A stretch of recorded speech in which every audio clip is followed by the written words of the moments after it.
Thessalonian 5வது அதிகாரத்தை எடுத்துக்கொள்ளுங்கள் பிரியமானவர்களே. 4:5 நம் வாசிக்க கேட்போம். பிரியமானவர்களே, போன வாரத்திலிருந்து இந்த மாதத்திலிருந்து நமக்கு தெரிந்து கொள்ளப்பட்ட ஒரு தலைப்பு, பிரியமானவர்களே, கர்த்தரின் 2வது வருகை.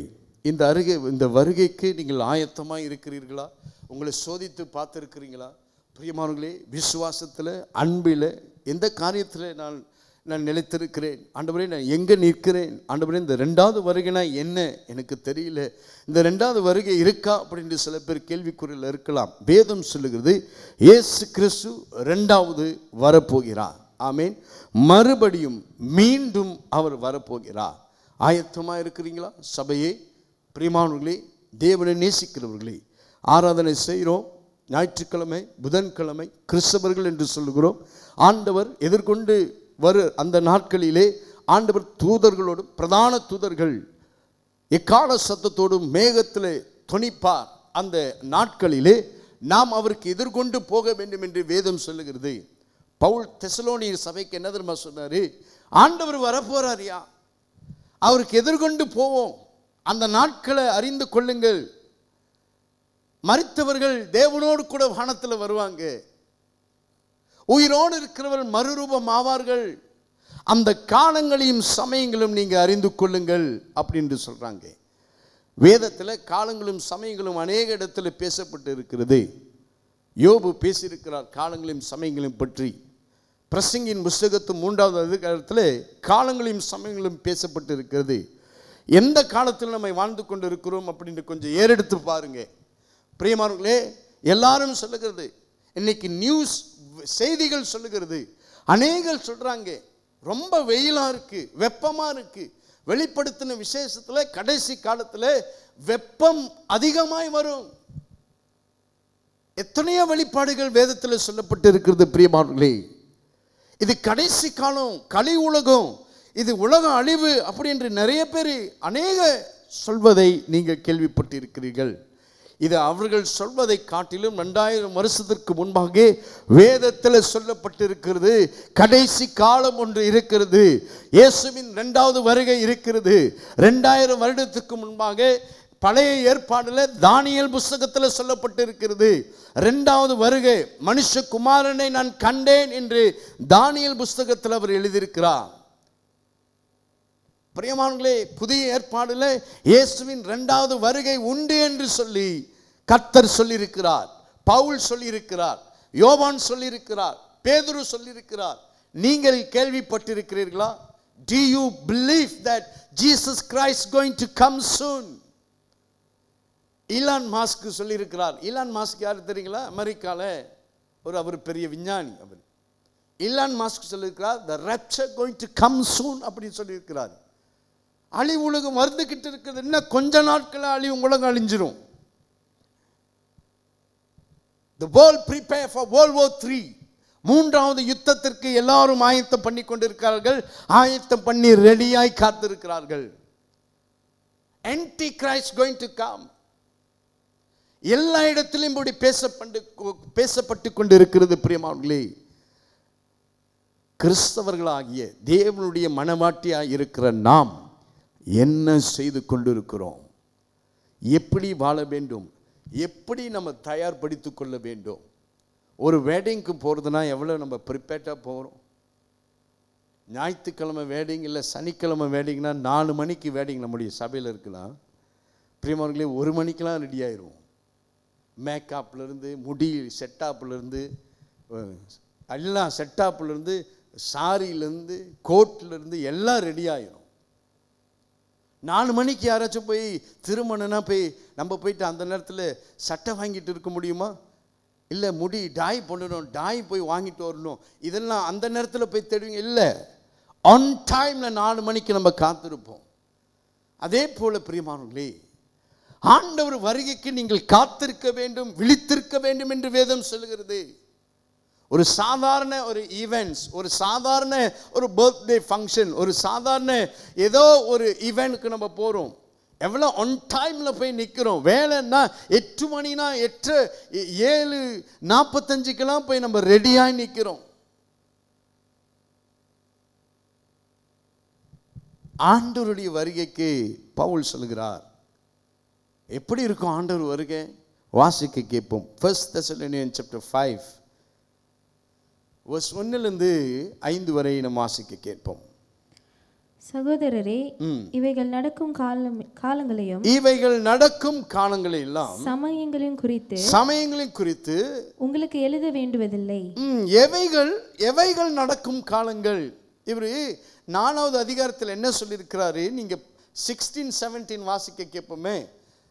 1 Thessalonians chapter 4 verse 16 and 17 வாசிச்சுட்டு மறுபடியும் இந்த 5:1 வரும். வாசியுங்கள். ஏனெனில் கர்த்தர் தாமே ஆரவாரத்தோடும் பிரதான தூதனுடைய சத்தத்தோடும் தேவ எக்காலத்தோடும் வானத்திலிருந்து இறங்கி வருவார். அப்பொழுது கிறிஸ்துவுக்குள் மரித்தவர்கள் முதலாவதாக எழுந்திருப்பார்கள். அடுத்தது பின்பு உயிரோடு இருக்கிற நாமும் கர்த்தருக்கு எதிர்கொண்டு போக மேகங்கள் மேல் அவர்களோடு கூட ஆகாயத்தில் எடுத்துக்கொள்ளப்பட்டு இவ்விதமாய் எப்பொழுதும் கர்த்தருடனே கூட இருப்போம். இதான் 2வது வருகை, கடைசி வருகை. அதுக்கு அங்கிட்டு ஒன்றும் இல்லை. அதுக்கு அங்கிட்டு நியாய தீர்ப்பு. சிலருக்கு ரெப்சர் என்னது, அழிவு காலம் என்னது, கடைசி காலம் என்னது, இயேசுவின் 2வது வருகை என்னது, ரகசிய வருகை என்னது, குழம்பி போய் இருக்கிறோம். பிரியமானவர்களே, வேதத்தில் சொல்லப்படுகிறது. பிரியமானவர்களே, இப்ப நீங்க நம்ம வாசிப்போம் 1 Thessalonians chapter 5 verse 1 வாசிங்க. சகோதரரே, இவைகள் நடக்கும் காலங்கள் எவைகள்? இந்த 1 Thessalonians chapter 4 16-17 எவைகள்? ஆண்டவர் மேகங்களோடு கூட வருகிறது. அவைகள் அந்த காலகட்டங்கள். ஆண்டவர் சொன்னார்ல, யுத்தங்கள் நடக்கும், கள்ள தீர்க்கதரிசிகள் வருவார்கள், ராஜ்யத்துக்கு ராஜ்யம் விரோதமாய் எழும்புவார்கள், அன்பு தணிந்து போகும், ஒருவன் எடுத்துக் கொள்ளப்படுவான், ஒருவன் கைவிடப்படுவான். இவைகள் நடக்கும் காலங்களையும் சமயங்களை குறித்து உங்களுக்கு சொல்லவே தேவையில்லை. இன்றைக்கு ஞானம்லாம் ரொம்ப வளர்ந்துருச்சுங்க. எல்லாருக்கும் தெரியுது கடைசி காலம்னா என்னது. பாஸ்டர் பிரீச்சிங் பண்ண தேவையில்லை, பிள்ளைகள் வாலிபர்களே பிரீச்சிங் பண்ணிடுவாங்க இன்னைக்கு. ஏன்னா அவ்வளவு நாலேஜ் வளர்ந்துருக்கிறது. யூடியூப்ல, எல்லா சோசியல் மீடியால ஆண்டவரை பத்தி தெரியாத ஒருவர் இல்லை. எல்லாருக்கும் தெரியுது வாட் இஸ் ஹேப்பனிங், என்ன நடந்து கொண்டிருக்கிறது என்று எல்லாருக்கும் தெரியும்.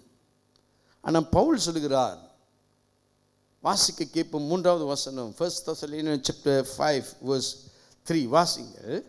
சமாதானமும் சௌக்கியமும் உண்டென்று அவர்கள் சொல்லும்போது கர்ப்பவதியானவளுக்கு வேதனை வருகிறது போல அழிவு சடிதியாய் அவர்கள் மேல் வரும். அவர்கள் தப்பி போவதில்லை. அடுத்தது, சகோதரரே, அந்த நாள் திருடனை போல உங்களை பிடித்துக் கொள்ளத்தக்கதாய் நீங்கள் அந்தகாரத்தில் இருக்கிறவர்கள் அல்லவே. பாருங்க, அந்த நாள் திருடனை போல வரும். The secret coming of Christ. அந்த ரெப்சர் டைம்ல, அந்த அழிவின் காலத்தில் பிரியமானவர்களே, மிகுந்த உபத்திரவுக்கு முன்னாலே திடீரென்று திருடனை போல யாரை பிடிக்குமா? ஆயத்தம் இல்லாதவர்களை, ஆண்டவரை நேசிக்காதவர்களை, ஆண்டவர் யார் யார் வேணான் என்று மறுத்தார்களோ அவர்கள் மத்தியிலே பிரியமானவர்களே, அவர்களை பிடிக்க ரகசிய வருகை வரும். திருடனை போல வரும். யார் யார் ஆயத்தமா இருக்கிறார்களோ, தேவனை நேசிக்கிறவர்கள், தேவனுக்காக வாழ்கிறவர்கள், பரிசுத்தமாக இருக்கிறவர்கள், பிரியமானவர்களே, சபைக்கு வருகிறவர்கள், ஆண்டவரை நேசிக்கிறவர்கள் எல்லாம் எடுத்துக்கொள்ளப்படுவார்கள். அல்லேலூயா. செகண்ட் கம்மிங் இதை பற்றி பிரியமானவர்களே, லத்தீன் வேர்ட்டில் ரப்சுனா ரெப்சர். பிரியமானவர்களே, அதை மொழிபெயர்த்து சொல்லியிருக்கிறாங்க caught up or taken up. The day of Christ அப்படின்று பழைய ஏற்பாடில் பேசப்பட்டு இருக்கிறது. இந்த 1 தெசலோனியர் 4:17 the day of Christ, ஆண்டவருடைய நாள், அது பயங்கரமான நாள் அப்படின்னு சொல்றாங்க. அது பயங்கரமா இருக்கும். வானத்தில் உள்ள சத்துவங்கள் எல்லாம், நட்சத்திரங்கள் எல்லாம் விழும், சூரியன் ஒளியை கொடுக்காது, சந்திரன் மங்கி போகும். இந்த காலங்கள் இவைகளை நாம் அறிந்திருக்கிறோம். பிரியமானவர்களே, வாசிக்க கேட்போம். யோவான் 14:2-3 வாசியுங்கள். John chapter 14 verse 2-3.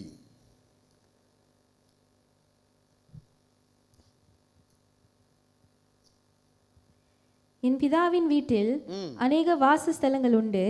அப்படி இல்லாதிருந்தால் நான் உங்களுக்கு சொல்லி இருப்பேன்.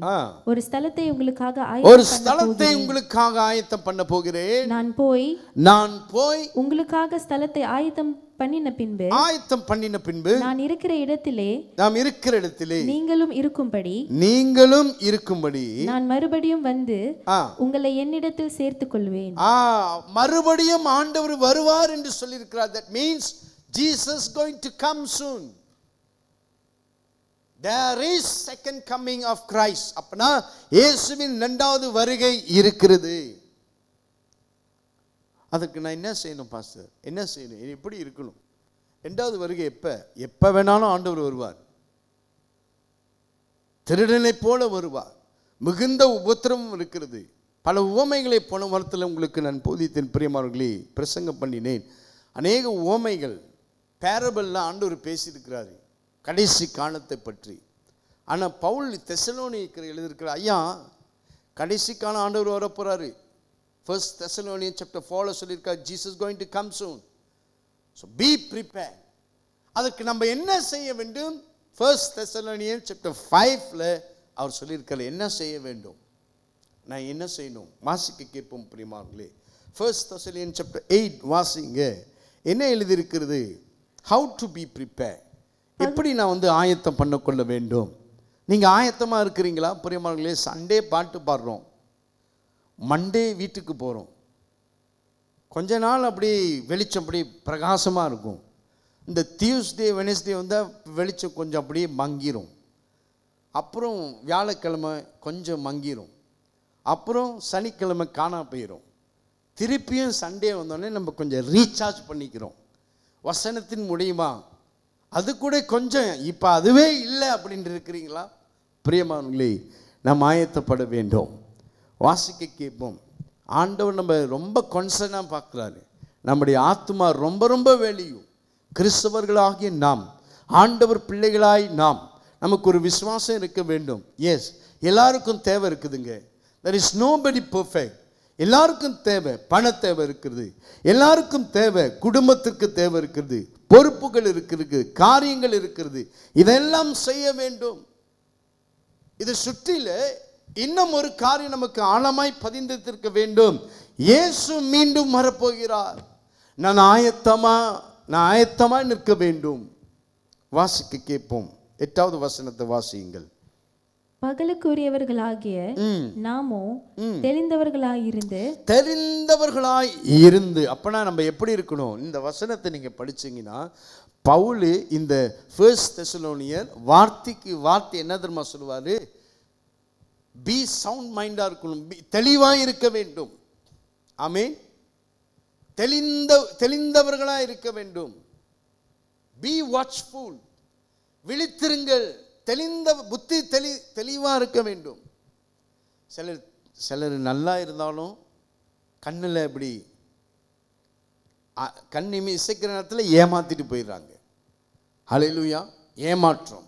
அப்ப தெளிந்த புத்தியா இருக்க வேண்டும். இது சரி இல்லை, தெளிந்த புத்தியா இருக்க வேண்டும் என்று பவுல் சொல்லுகிறார். அப்படின்னா இந்த கடைசி காலத்தில் இரண்டாவது வருகைக்கு முன்பாக, ஆண்டவரை சந்திப்பதற்கு முன்பாக நான் தெளிந்த புத்தியா இருக்க வேண்டும்,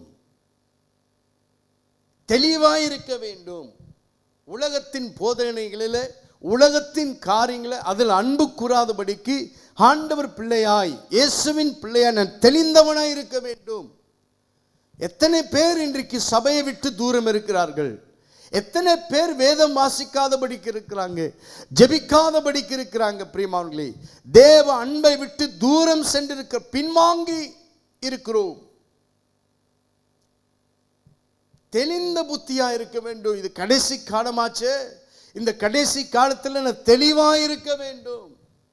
பாவத்திலேயோ பிரியமானவர்களே கசப்பிலையோ பெருந்திண்டினியிலோ வெறியில இப்படி இருக்கக்கூடாதுன்னு ஆண்டவர் எச்சரிக்கிறார்.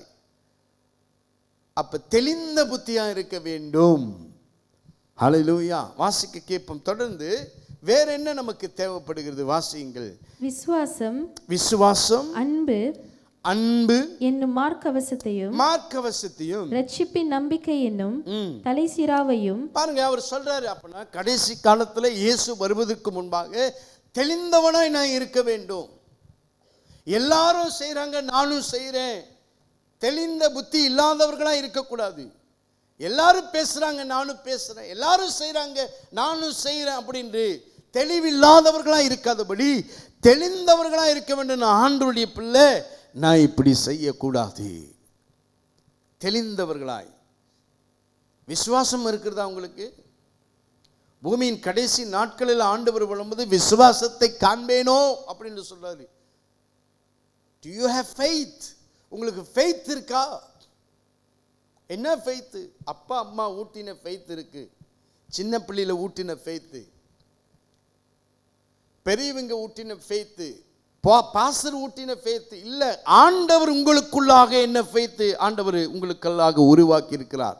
சொந்தமா எனக்குள்ள ஒரு faith இருக்கிறது. என் ஆண்டவர் என்னோடு கூட இருக்கிறார். அந்த faith இருக்கிறதா? அன்பு இருக்கிறதா? இன்னைக்கு யாரும் மன்னிக்காதபடிக்கு கசப்புல இருக்கிறீங்களா? அன்பு இருக்கா? பிரியமானவர்களே, சும்மா அவங்கள்ட்ட என்னாச்சும் நம்ம பெற்றுக்கொள்ளணும், என்னாச்சும் தேவைப்படுதுன்னா போயிட்டு அன்பு காமிக்கிறது அன்பு இல்லை. உண்மையான அன்பு இருக்கிறதா? கிறிஸ்துவின் அன்பு இருக்கிறதா? பவுல் சொல்றாரு, விசுவாசம் வேணும்பா, அன்புல நீ நிக்கணும். ரட்சிப்பின் என்னும் மார்க்கவசம் நமக்கு இருக்க வேண்டும். இதெல்லாம் ஒரு செக்லிஸ்ட். நமக்கு பவுல் சொல்லுகிறார் தெசலோனிய சபையில, கொஞ்சம் செக் பண்ணிக்கப்பா, என்னென்ன இருக்கும் இருக்கா? இதெல்லாம் எக்ஸாம்ல போய் உட்காரும் போது மறந்துட்டேன், ஐயோ மறந்துட்டேன், எல்லாம் மறந்துட்டேன்னா கடைசி காலத்தில் ஆண்டவருக்கு முன்பாக போய் நம்ம நிற்கும் பொழுது மறந்துட்டுன்னு சொல்ல முடியாது. ஆண்டவர் இதெல்லாம் அனலைஸ் பண்ணி பார்ப்பாரு. நம்முடைய வாழ்க்கையில ஆண்டவர் மன்னிச்சிருவாருன்னு போயிட்டு நிற்க முடியாது. ஆண்டோடைய சமூகத்தில் பவுல் என்னென்ன சொல்றாரு? தெளிந்தவனாய் இருந்தையா நீ?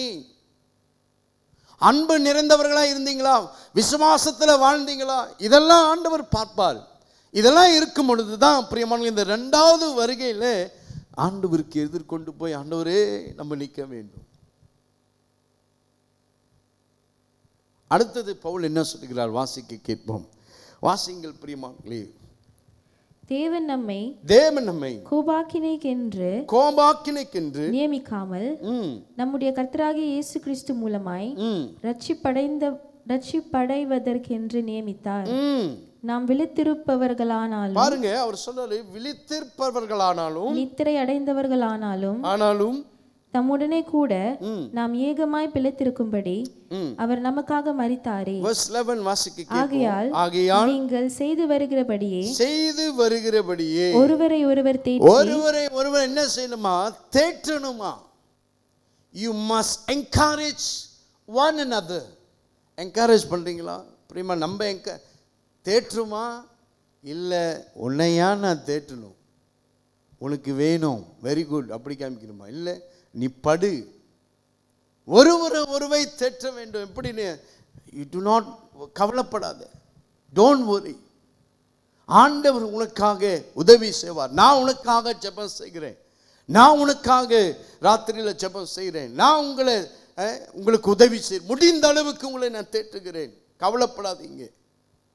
தேற்றுமா? ஒரு பிரச்சனை வந்தா எனக்கு வந்துச்சுல, உனக்கு வந்தாதான் அது வழி தெரியும்.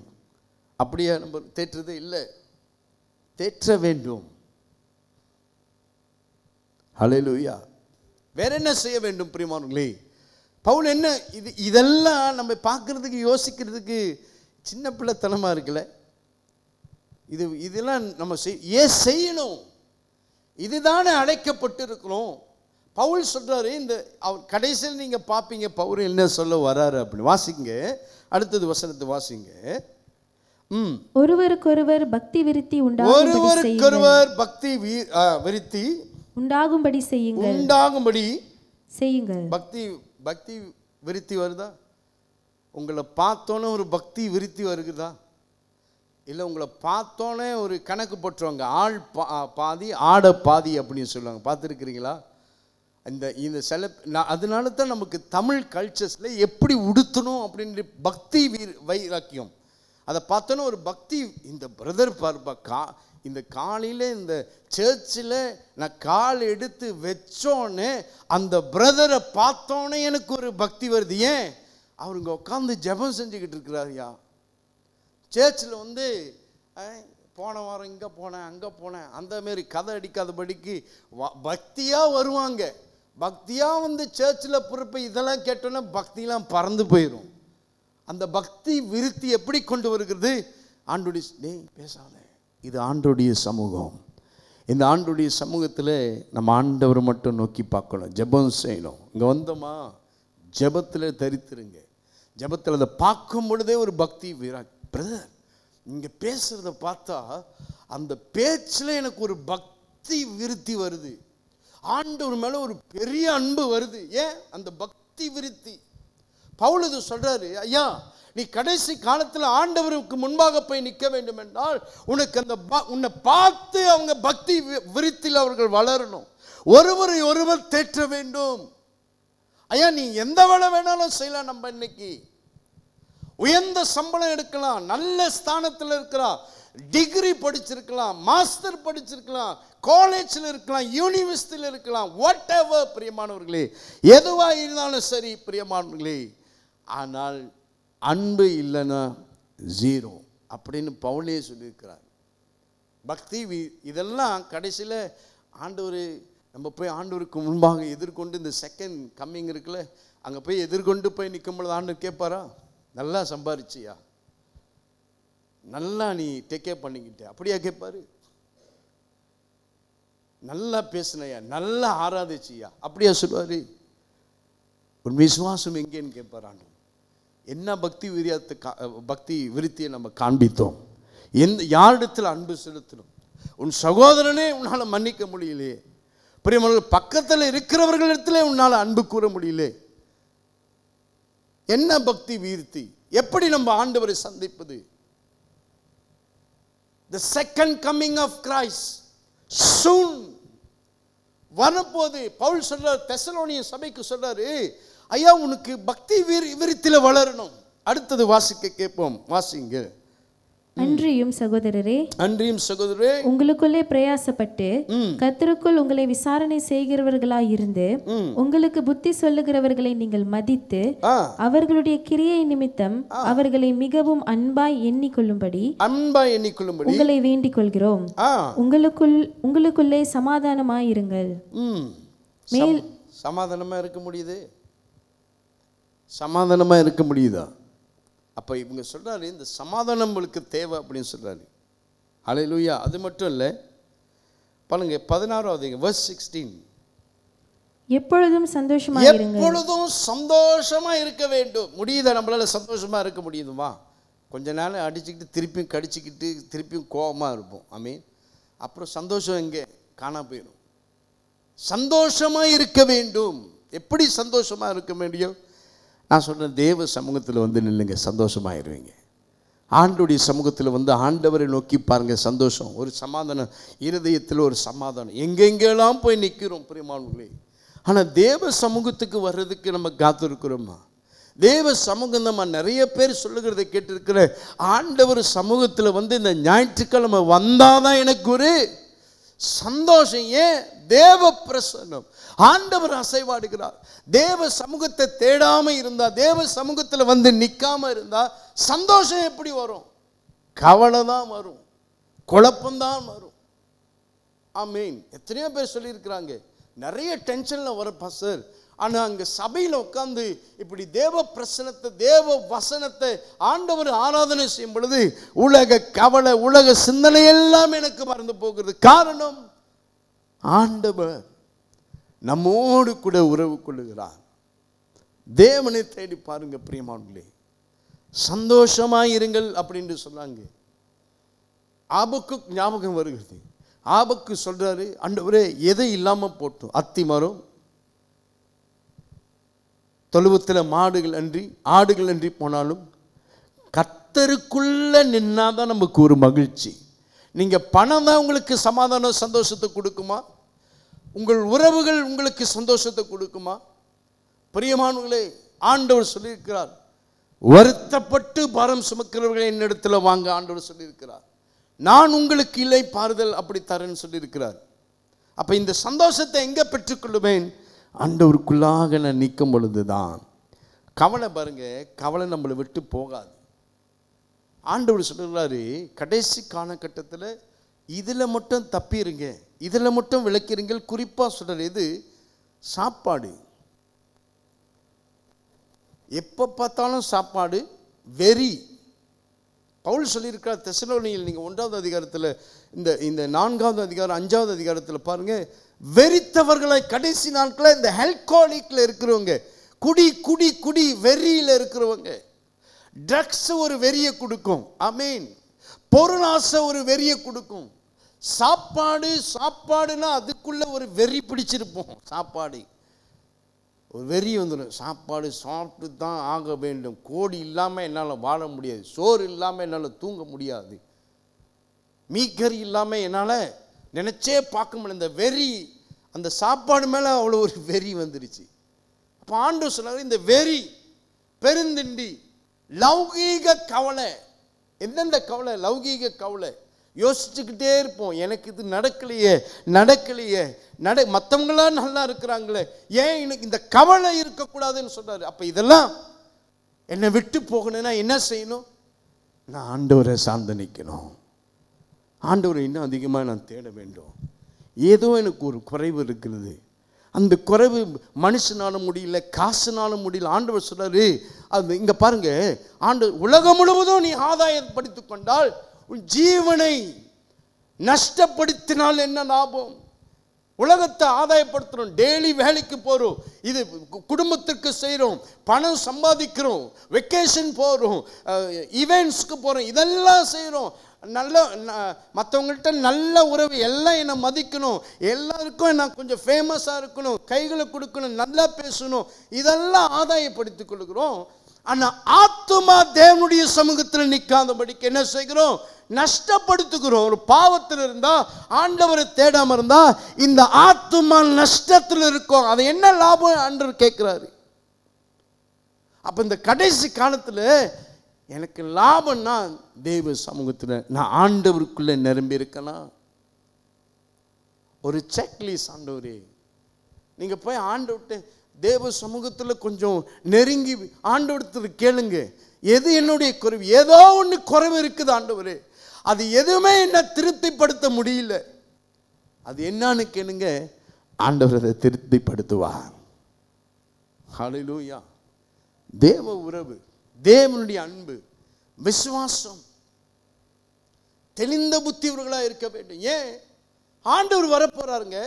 இவ்வளவு நாள் கஷ்டப்பட்டு ஒவ்வொரு நாள் சபைக்கு வந்து ஒவ்வொரு நாள் தேவனை ஆராதனை செய்து 10 வருஷம் ஆண்டவருக்குள்ள நான் நிலைச்சு இந்த ஊழியம் செஞ்சு அந்த ஊழியம் செஞ்சு ஆண்டவரை சந்திக்கிற நேரத்தில் ஆண்டவர் உன்னை அறியேன்னு சொன்னா எவ்வளவு வேதனை, எவ்வளவு கஷ்டப்பட்டு நம்ம உழைக்கிறோம், எவ்வளவு கஷ்டப்பட்டு பாடுபடுகிறோம். எத்தனை பேருக்கு இன்னைக்கு ஒரு ஆளுக்கு இந்த பிரச்சனை 10 விதமான பிரச்சனை இருக்கிறது.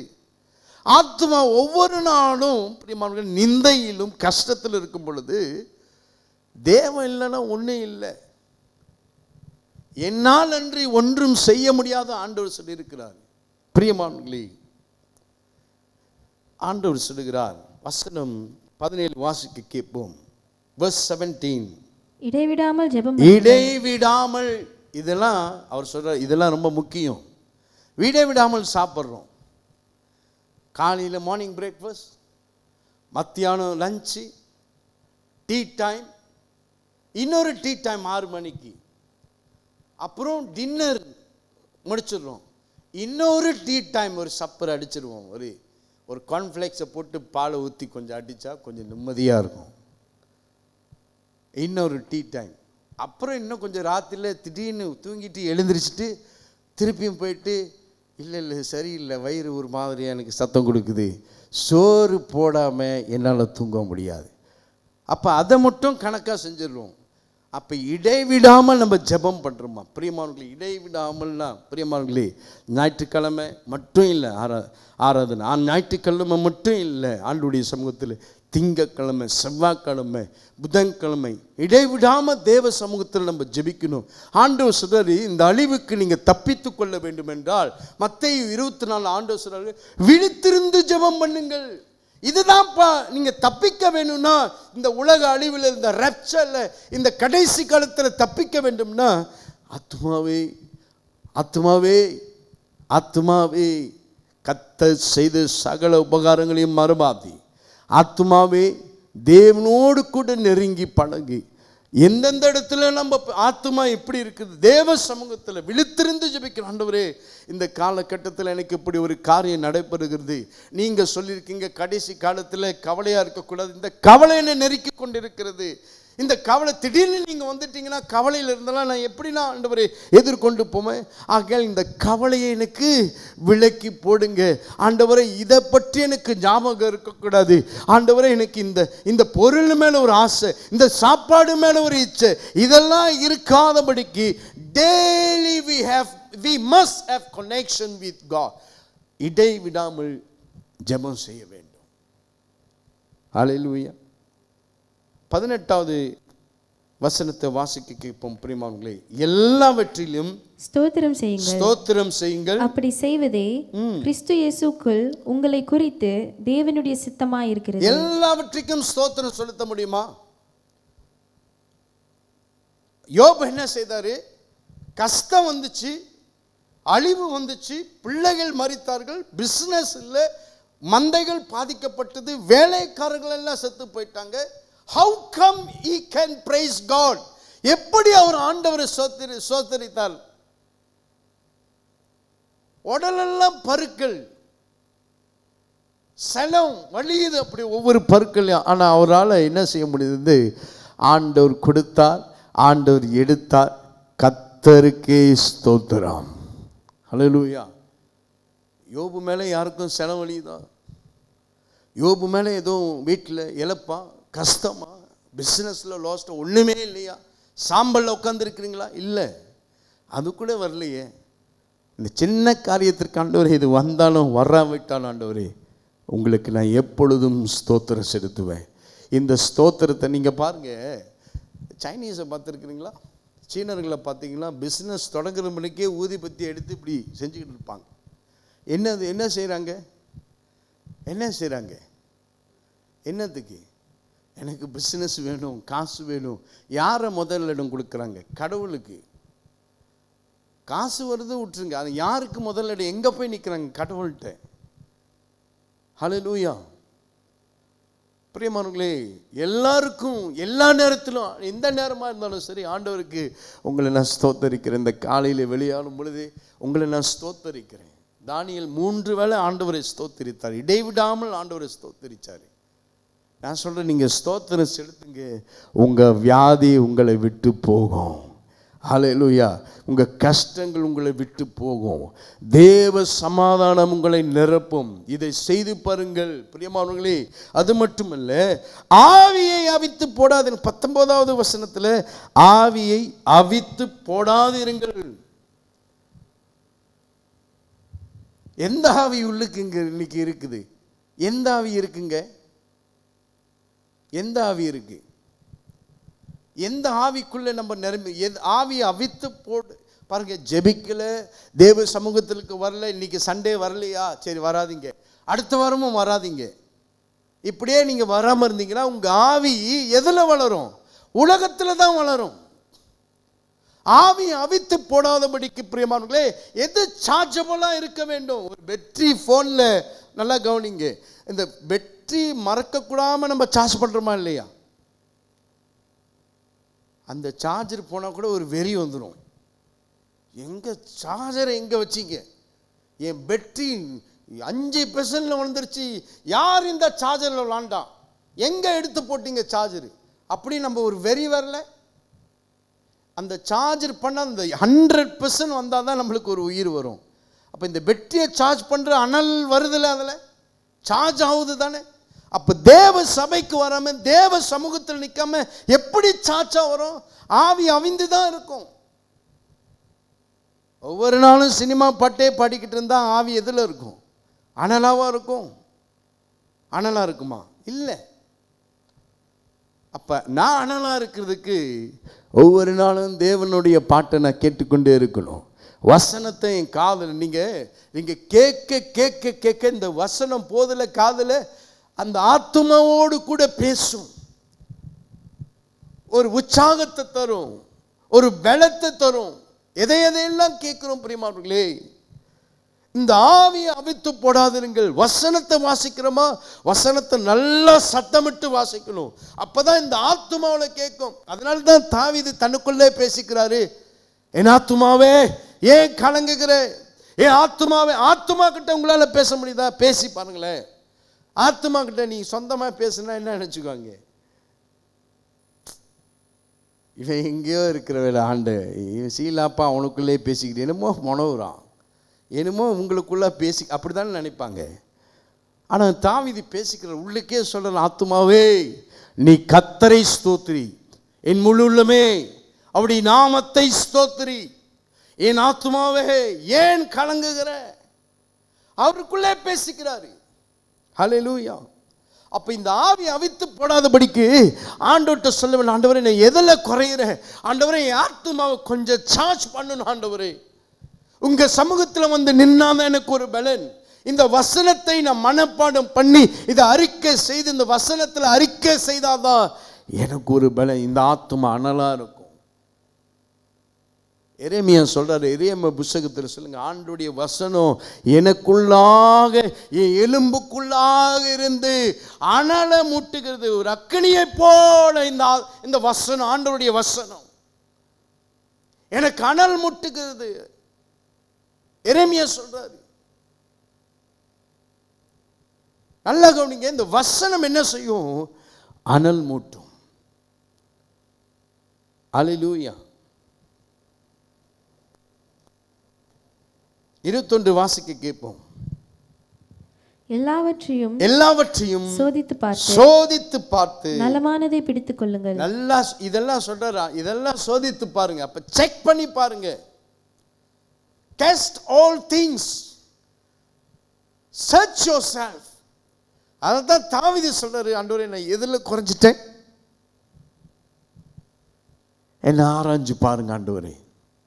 டெய்லி சொல்கிறோம் பிரியமானவர்களே, நம்ம சொல்கிறது குறைவு. ஆனால் நிறைய பேர் ஆண்டவர் கூட பேசி கொண்டு இருக்கிறீங்க. சொல்கிறோம், ஆண்டவரே நான் ஏதாச்சும் தவறாக பேசிட்டேன்னா, வார்த்தையை அடிக்கிறது, கண்ட வார்த்தைலாம் அடிக்கிறது. அந்த உணர்வு, ஐயோ நான் தவறு செஞ்சிட்டேன், சாரி, நான் தவறாக சொல்லிட்டேனே, பேசிட்டேனே, இந்த சாரி இருக்குதா, அந்த ஆண்டவரே நான் இது என்னென்ன வார்த்தைலாம் பேசிட்டேன், ஆண்டவரே மன்னிச்சிருங்க ஆண்டவரே, இந்த மாதிரி நான் செஞ்சு ரியாக்ட் பண்ணி. நம்ம சில நேரத்தில் சிரிக்காமல் போயிடுறோம். அப்படியே ஒரு பண்டாங்க கொடுப்போம். அந்த பண்டாங்களே இன்னொருத்தங்க பார்க்குறவங்க முறிஞ்சு போயிடுவாங்க. என்னடா அது, என்ன பார்த்து முறைக்கிறாங்க. அதே நீங்கள் கொஞ்சம் hi praise the Lord, how are you அப்படி சொல்லி அந்த ஆத்துமா கொஞ்சம் சந்தோஷம். நான் கவலையில் வந்தானே, ஆனால் இந்த சிஸ்டர் இந்த பிரதர் பார்த்தேனே, praise the Lord, how are you அப்படி கேட்குறதே எனக்கு ஒரு பலன். இந்த அன்பு 10,000 வள்ளி கொடுங்கனா கேட்டாங்க, ஒரு சிரிப்பை தானே கேட்குறாங்க. ஒரு அன்பான வார்த்தை, ஒரு லவ்விங், ஒரு ஹக், ஒரு ஷேக் ஹேண்ட், ஒருவர் தட்டுங்கள், அன்பு செலுத்துங்கள். Check your list. ஆண்டவரே நான் என்ன செய்தேன்? பவுல் சொல்றாரு. அது சொல்லி முடிச்சிட்டுங்க 22வது வசனத்தை வாசிங்க. பொல்லாங்காய் தோன்றுகிற எல்லாவற்றையும் விட்டு விலகுங்கள். விட்டு விலகிரு.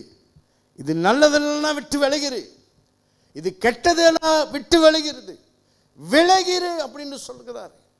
ஏன் விலக சொல்றாரு? வாசிக்க கேட்போம். 22வது வசனம் தாங்க விஷயமே இருக்குது, ரகசியமே. நம்ம வேதத்தை வாசிக்கும் பொழுது நல்லா சொல்றோங்க, பரிசுத்த ஆவியை நம்ம கூட பேசுவார். இந்த வேதத்தை நம்ம வாசிக்கும் பொழுது தான் நீங்கள் எங்கே போயும் கேட்க தேவையில்லை. இங்கே தீர்க்க தரிசனம் சொல்கிறாங்க, அங்கே சொல்கிறாங்க. எல்லா தீர்க்க தரிசனமும் வேதத்தில் ஆண்டவர் எப்பயோ சொல்லி முடிச்சுட்டாரு. உங்கள் கூட நீங்கள் பேசணுமா, உங்கள் வாழ்க்கை நல்லா இருக்கணுமா, ஆயத்தமாக இருக்க வேண்டுமா, ஆண்டவர் கூட பேசுங்க. இந்த வேதத்தில் நம்ம படிக்கும் பொழுது ஆண்டவரோடு கூட பேசுகிற ஒரு காரியம். நீங்கள் ஆண்டவரோடு கூட பேசுகிறீங்கன்னு அர்த்தம். அப்போ நீங்கள் பேசி பாருங்க. இதெல்லாம் பவுல் சும்மாவா சொல்கிறாரு? இல்லை. 2வது வருகை பற்றி பவுல் என்ன சொல்கிறார்? சும்மாவா இல்லை. நீங்கள் சொல்லுங்க. அவங்க என்ன சொல்கிறாரு? வாசிங்க, 23 வாசிங்க. சமாதானத்தின் தேவன் தாமே உங்களை முற்றிலும் பரிசுத்தமாக்குவாராக. இதெல்லாம் செய்யும் பொழுது, இதெல்லாம் காத்திருக்கும் பொழுது பரிசுத்தம் ரொம்ப தேவைங்க. ஆண்டவர் அப்பதான் என்ன செய்வாரு? பரிசுத்தமா. நீங்க நான் பரிசுத்தமா இருக்குன்னு சொல்ல முடியுமா? பரிசுத்தமா இருக்கிறீங்களா? நீங்க ஜட்ஜ் பண்றீங்களா? நான் சுத்தமா இருக்கேன், நான் பரிசுத்த ஐம் ஹோலி இருக்கீங்களா? இல்ல, தவறு. ஆண்டவர் நம்மளை பரிசுத்தப்படுத்த வேண்டும். ஆண்டவரை காணணும்னா, பரிசுத்தராகி ஆண்டவரை காணணும்னா, நம்ம பரிசுத்தமா இருக்கிறதுக்கு ஆண்டவர் நம்ம பரிசுத்தப்படுத்தணும். பவுல் சொல்றாரு, ஏன் பரிசுத்தமா இருக்கணும்? வாசிக்க கேட்போம். அடுத்தது என்னத்துக்கு அவர் சொல்றாரு? வாசியுங்கள். உங்கள் ஆவி ஆத்துமா சரீரம் முழுவதும் நம்முடைய கர்த்தராகிய இயேசு கிறிஸ்து வரும்போது அது செகண்ட் கமிங்ல ஆண்டவர் வரும் பொழுது குற்றமற்றதா இருக்க வேண்டும். ஒரு குற்றம், என்ன குற்றம்? குற்றம் செஞ்சிட்டனே, குற்றமற்றதா இருக்காதபடி அந்த ஆண்டவர் 2வது வரியில ஆமென் காக்கப்படுவதாக ஆண்டவர் சொல்றாரு, பவுல் சொல்றாரு. ஹல்லேலூயா. இந்த 2வது வருகையில் பிரியமானவர்களே குற்றமற்றதா இருக்க வேண்டும். முடியுமா? முடியாதுங்க. நீங்க எவ்வளவு ட்ரை பண்ணுங்க, முடியாது. ஆனால் பரிசுத்த ஆவியானவர் நம்மளோடு கூட இருந்தா அவர் நமக்கு உதவி செய்வார். ஹல்லேலூயா. ஆத்துமா குற்றமற்றதாக இருக்கும்படியாக தேவ அன்பை யார் ஊற்றுவா? பரிசுத்த ஆவியானவர் ஊற்றுவார். அதற்கு தான் ஆண்டவர் சொல்றாரு, உங்களுக்கு ஒரு துணையாளர் என்ன கொடுத்திருக்கிறேன். If anything ask the Holy Spirit. ஆண்டவர்கிட்ட கைடன்ஸ் இருக்கிறது. அவர் உங்களை கைடன் பண்ணுவார், அவர் உங்களை தேற்றுவார், அவர் உங்களுக்கு அன்பை தருவார், தெளிந்த புத்தி. நம்ம மாம்சங்க ஒவ்வொரு நாளும் உலகத்தில் வாழ்கிற நமக்கு இந்த அழுக்கு படிந்து கொண்டே தான் இருக்கும். பாவ வாழ்க்கை வாசப்படியிலே காத்து கொண்டு தான் இருக்கும். தேவ சமூகத்தில் நிற்காம, தேவனை தேடாம, தேவனுக்குள்ள நிலைத்திருக்காம இருந்தா நம்மளால பரிசுத்தமாய் வாழ முடியாது. ஆகையால் பிரியமானவர்களே, இயேசு மீண்டும் வரப்போகிறார். ஆயத்தமா? இயேசு மறுபடியும் தூதர்களோடு, பிரதான தூதர்களோடு, உரத்த சத்தத்தோடு, எக்கால சத்தத்தோடு வானத்தில் துணிப்பார். ஐயா என்ன செஞ்சுக்கிட்டு இருக்கிறப்பா? அங்கெல்லாம் கேட்கறதுக்கு நேரம் இல்லை. ஒரு இமை பொழுதுல மறுரூபம் ஆவார்கள். மரித்தவர்கள் ஆண்டவருக்கு கூட வருவார்கள். உயிரோடு இருக்கிற நாம் ஆயத்தமாய் இருக்கிறோமா? பிரியமானவர்களே, அன்புல குறைஞ்சிட்டீங்களா? விசுவாசத்தில் குறைஞ்சிட்டீங்களா? தெளிந்த புத்தியில் உள்ளவர்களே இருந்துட்டேன் ஆண்டவரே. ஆண்டவரே, கசப்பை காட்டிட்டேன் ஆண்டவரே. ஆண்டவரே, பரிசுத்தம் இல்லாதபடிக்கு இன்னைக்கு பரிசுத்தம் இல்லாம நிற்கிறேன் ஆண்டவரே. நீங்க வந்தா நான் என்ன செய்வேன் அப்படின்னு சொல்லி பிரியமானவர்களே, தேவ சமூகத்தில் ஆண்டவர் என்னை செக் பண்ணுங்க. கொஞ்சம் ஆண்டவரே என்னை நான் சரிப்படுத்திக் கொள்ளணும். 2வது வருகையில் இயேசு வரும் பொழுது நான் மட்டும் அல்ல உண்டு, என் குடும்பத்தினர், என்னுடைய சபையினர் எல்லாரும் தேவனுக்கு முன்பாக எதிர்கொண்டு போவேன். செக் மீ ஆண்டவரே, நான் சரியா இருக்கிறேன், என் நாவு சரியா இருக்கா, என் கண் பார்வை சரியா இருக்கா, நான் சரியானதை கேட்கிறேன் ஆண்டவரே, நான் ஒருத்தரை தேற்றுறேனா இல்லை ஒருத்தரை அழிவுக்குள்ள நடத்துறேனா ஆண்டவரே, கசப்பை காட்டுறேனா அன்பை காட்டுறேனா, என்னை கொஞ்சம் சர்ச் பண்ணி பாருங்க ஆண்டவரே. என் சிந்தனை சரியில்லை ஆண்டவரே, எதையோ சிந்தித்து கொண்டு இருக்கிறது. ஹல்லேலூயா. மரண கட்டுகள் இருந்தாலும், துர்ச்சன பிரவாகம் இருந்தாலும், என்னிலும் மிகுந்த பெரிய சத்துருவுக்கு கர்த்தர் தான் என்னை ரட்சித்தார் என்று சங்கீதக்காரன் சொல்லுவது போல எந்த காரியம் உங்களை அழுத்தி கொண்டு இருக்கிறது? தேவனுடைய சமூகத்தில் ப்ரிப்பேர் பண்ணாமல், ஆயத்தம் பண்ணாதபடிக்கு எதில் நீங்கள் நிலைத்திருக்கிறீங்க? தேவனுடைய சமூகத்தில் ஒப்பு கொடுங்க. கர்த்தர் உங்களை பரிசுத்தப்படுத்துவாராக. இயேசு மீண்டும் வருகிறார். பிரியமானவர்களே, எழுந்து நின்று ஆண்டோடைய சமூகத்தில் நம்ம ஒப்பு கொடுத்து நம்ம ஜெபம் செய்வோமா? பிரியமானவர்களே, ஒரு பாடலை பாடி ஆண்டுடைய சமூகத்தில், என்றைக்கும் இந்த 2வது வருகை சபையில் பற்றி பேசுகிறது ரொம்ப குறைவு. ஆனால் இன்றைக்கு நம்முடைய சபையில் அநேக முறை பிரியமானவர்களே 2வது வருகை. ஏன்னா பிரியமானவர்களே, இதுக்கு நம்ம ஆயத்தமாக இருக்கிறதுக்கு ஒரு வாசப்படியில் நின்று ஆண்டவர் கதவை தட்டுகிறார். ஐ டெல் யூ, எத்தனையோ பேர் மரிச்சு போயிட்டாங்க. ஆனால் ஆண்டவர் நம்மளை மட்டும் உயிரோடு வச்சிருக்கிறாரு. எவ்வளோ பெரிய அன்பு ஆண்டவருடைய அன்பு. அப்போ something need to be fix. அதை சரிப்படுத்தின ஆண்டவரே எனக்கு உதவி செய்யுங்க. ஆண்டவருடைய வருகையில் நான் நிற்கணும். குற்றமற்றும் இல்லாத என்னுடைய ஆவி ஒவ்வொரு நாளும் தேவ சமூகத்தில் எனக்கு உங்கள் உதவி, பலன், ஞானம், வழிநடத்துதல், அன்பு, தெளிந்த புத்தி எனக்கு தாங்கின்ற ஜெபம் செய்யுங்க. ஐயா, காசு மட்டும் உங்களை திருப்திப்படுத்தாது. ஐயா, வசதிகள் உங்களை திருப்திப்படுத்தாது. பொருட்கள் உங்களை திருப்திப்படுத்தாது. எதையுமே கொண்டு போக முடியாத ஆண்டுடைய சமூகத்தில் நம்முடைய ஆத்துமா மட்டும்தான் நிற்கும். இன்னைக்கு எதை நம்ம நாடிக்கொண்டு இருக்கிறோம்? எதை எதிர்பார்த்து கொண்டு இருக்கிறோம்? ஆத்துமா விட்டு ஆண்டோட சொல்லுங்க, என் ஆத்துமா ரட்சிப்படிய ஆண்டவரே எனக்கு ரொம்ப உதவி உங்களுக்கு வேண்டும்.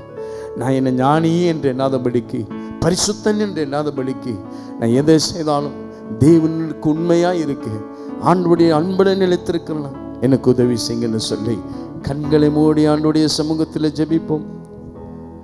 நிறைவா